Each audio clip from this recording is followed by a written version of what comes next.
Fellow citizens and residents of Antigua and Barbuda, Sunday, August 18, marked yet another low point in the life of our nation. The horrific murder of a 15-year-old girl who undoubtedly was looking forward to returning to school in 2 weeks' time has shaken this nation.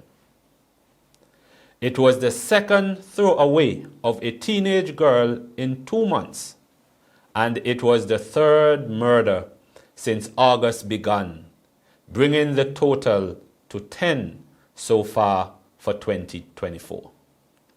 We have always said that crime respects no race, no creed, no age, no gender, no party color. It affects all of us as families, communities, and the country. However, in my capacity as Member of Parliament and as the political leader of the United Progressive Party, I must mount the political platform at this very critical time in our national life. The Brown administration, in particular, the Prime Minister and the Attorney General, is failing in its duty to protect and serve the citizens and residents of Antigua and Barbuda. We have watched with alarm as the rate of violent crime escalated in the state, affecting individuals, neighborhood, the business community, and the very image of this country. Assaults, house break-ins, rapes, armed robberies in broad daylight, with a police officer recently being relieved of his weapon. And then, last Thursday, an alleged bandit was fatally shot during a confrontation with the police. We have listened in vain to hear the cabinet or the police commissioner lay out a comprehensive plan to combat crime, prosecute criminals, and deter those who might be considering illegal activity. Up to now, not a word. Last month, after we learned of the uninvestigated disappearance of a 13-year-old boy, since February, I wrote to the commissioner expressing our concern. I also requested a meeting between him and our MPs to determine how the party could partner with the force in sensitizing the community. Again, we are still waiting a response. What we are hearing instead are irresponsible remarks from the Prime Minister about police retaliation and unconfirmed declarations about hired killers. If the latter remarks are true, I must ask how long the Prime Minister has known this. But more importantly, I must ask what he has done to arrest it. A week ago, Justin Simon Casey asked what is being done to address border security and keep illegal guns off the street. Added to that, the United Progressive Party wants to know what is being done to shore up the capacity of the police force. More manpower, more training, more vehicles, more stations, more communication with the public.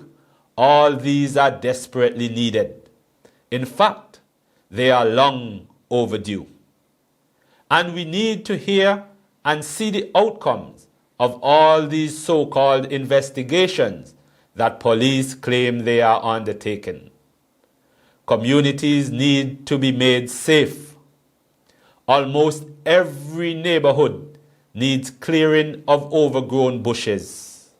They need abandoned properties to be pulled down. They need more street lights. They need safe recreational facilities for their young people.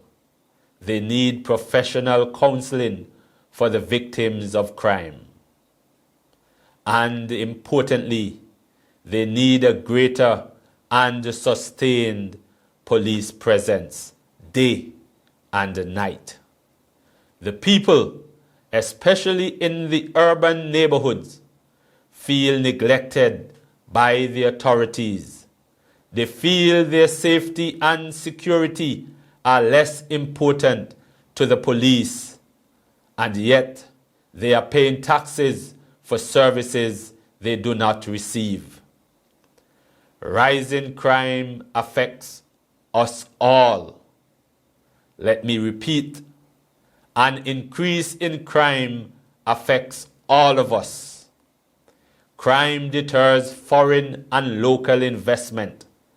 Crime negatively affects economic growth. Crime blights the future of our youth. And crime creates an environment of fear and uncertainty within the population. We want to feel safe once again, and not merely be told that our crime stats are lower than some other countries. Therefore, we are demanding that Minister Q.T. Benjamin and Commissioner Rodney come to the public to explain and answer questions about this frightening rise in violent crime and how they plan to address it. Their silence is both deafening and dangerous. We are also strongly recommending that the Ministry of Public Safety convene a symposium to create a national response to crime. All the relevant stakeholders, including the teachers' union, the sports clubs, the social media influencers, and the entertainment promoters, should be invited to participate. The input and the buy-in of these key society groups must be secured in order to guarantee success. Fellow citizens and residents, if there is no positive response by Minister Benjamin or Commissioner Rodney in the wake of these 4 recent murders and the continuing armed robberies of small businesses, the United Progressive Party will be forced to take protest action against the administration, since our very lives and livelihoods are now at stake. We cannot continue like this.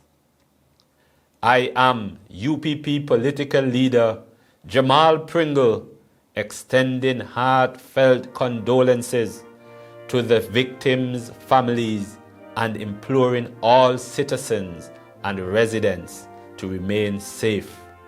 Thank you for listening.